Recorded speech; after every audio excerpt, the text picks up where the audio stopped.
પપ્પા છોલે છે બટાકા અને મમ્મી પાડે છે છીણ. અમે લોકો કરવા બેઠા પણ અમારાથી ના થયું.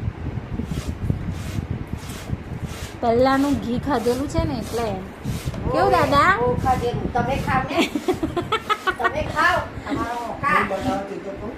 હું બનાવો છો? કાતરી બનાવે છે. કાતરી બટાકાની છીણ બનાવે છે.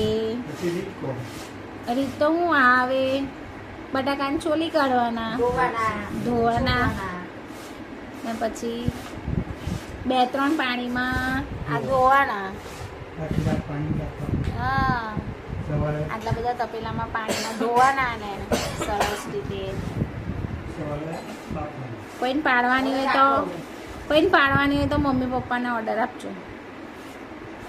લેવાનો સિંધવ નાખવાનું. સિંધવ મીઠું અપાસ માટે સિંધવ મીઠું નાખવાનું ને. આ હવારમાં ચકરી પાડી. આ લોકો જેવું કામ અમારાથી ના થાય. પહેલા ઘી ખાધેલું એટલે હે ને.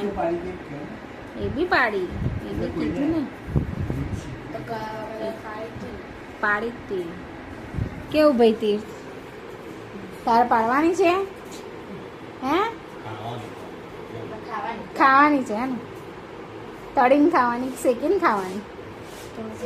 શેકીને ખવાય તો એર ફ્રાયરમાં શેકીને ના ખવાય? ફાઈવ ફેન્ચી ના કહેવાય, ફ્રેન્ચ ફ્રાઈઝ કહેવાય.